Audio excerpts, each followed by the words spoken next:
Hi, I'm Maddie. I'm 23 years old and I am the communications and project manager at the Stigma-Free Society. I am very passionate about mental health awareness. On the side, I have a blog called Blossoming with Bipolar, and so I really love that. The beginning of grade 9 is when everything really started to change for me. So the year started off really well, it was really good at first. I had my friends that I had been friends with for a long time, and it was exciting. It was exciting to start in a new school, and the school had a really good dance program and choir, and I was very excited and hopeful. But then there were certain things that started to happen.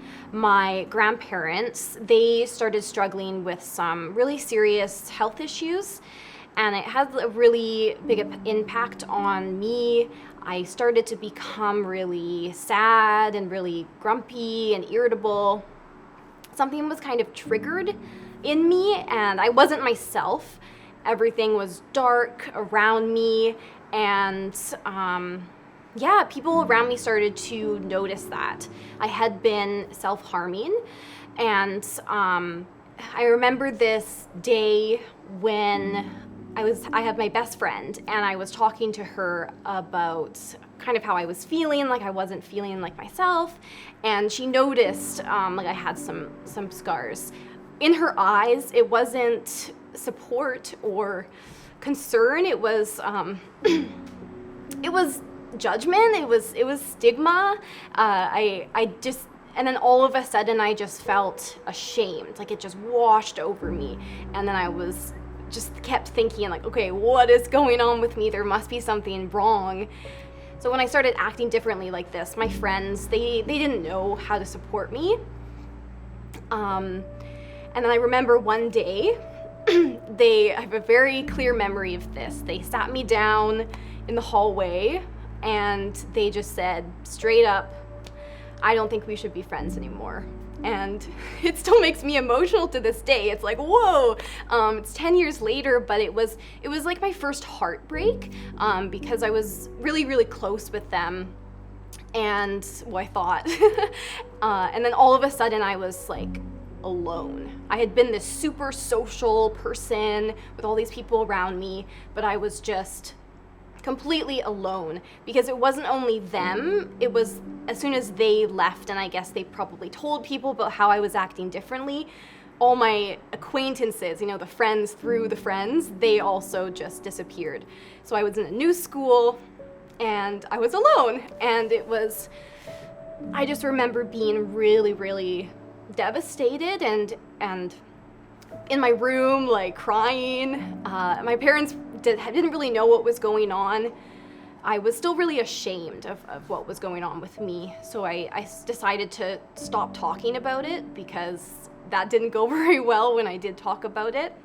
And my family started to notice, and they were really concerned, but they didn't know how to help either. It was like anything they said just wasn't helping. A while later, I would start to feel really good. I felt like I was on top of the world. I think what I kind of like to compare it to is that when I was in that depression, everything was dark, everything was blackness. But then when this would happen, everything would be like bright yellow, and I would feel like I had endless energy, but then that would mean that I would stop sleeping, and I stopped eating, and I started exercising like a ton just to try to get rid of all of this energy that I had. I would later discover that it was hypomania that I was experiencing, but at the time I didn't know that. And so it was really scary. During those times, I started to engage in really dangerous and risky behaviors. I started to do things like sneak out of the house, which is so dangerous. I remember just really liking walking around at night. And this was so unlike me. Like, my parents didn't know what was going on. I was this responsible goody two-shoes, and then I was just a completely different person. That would happen for 2 weeks. And then the next 2 weeks, I would fall back into that really deep depression, and I would think about what happened when I was in those elevated moods, and I would feel ashamed, and I would feel regret. I would feel just awful about it. And the cycle repeated again and again and again. So I would go up and I would go down every 2 weeks. And I went to see a doctor, and I was diagnosed with anxiety and depression, which wasn't wrong because I was experiencing that, but I was given a medication that then triggered a full-on manic episode. So this was so much more intense than that elevated mood I was experiencing before. I hardly even remember at all, like, really what happened. I was diagnosed with bipolar disorder, and as soon as the doctor said that, it just made so much sense, and it felt like weight had been lifted off. And I remember telling my mom, like, now I can finally get help. I can finally figure out what's wrong with me. Even though there wasn't something wrong with me, I just had mental illness that needed to be treated. Last year, I was going through a really long period of depression. It was the lowest that I have been for so long, probably since grade 9, honestly. I have had many periods of depression throughout university. There was always at least like one time per year for a few months, but this one was just lasting forever and ever. It got to a point where I didn't want to live anymore. And it wasn't that I didn't want to live because I love my family and my partner and my friends, but I just didn't know how to go on.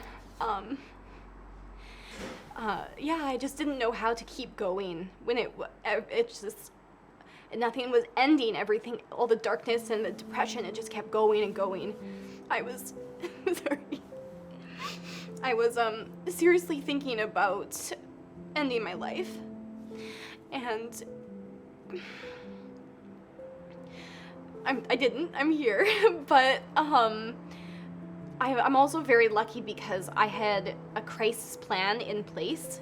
Even though I had these feelings and I started to make these plans, I knew like I needed to get help.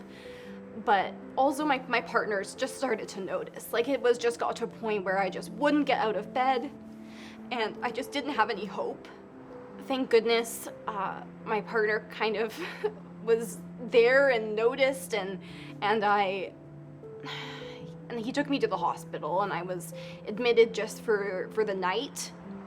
And when you're laying there on this hospital bed, you really think about, like, it's not that I want to end my life. It's just I need something to change. I need some sort of hope. I need some sort of light that can, like, get me through. And honestly, ever since then, I have just found this new peace.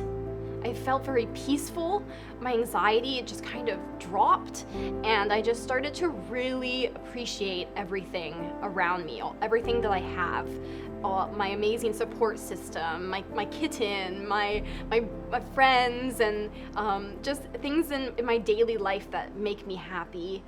And I can honestly say that lately I've been feeling like myself. Like, I feel really good. And I realized that for so many years I didn't feel that way. I wasn't myself. Before we can break down the stigmas around us, we really have to look inside. We have to look at ourselves. But it also means reflecting on the biases and the stigma that we hold about other people, because they are kind of ingrained in us, in a sense. I want young people to know that when you are struggling with your mental health, or you get diagnosed with a mental illness, it isn't the end.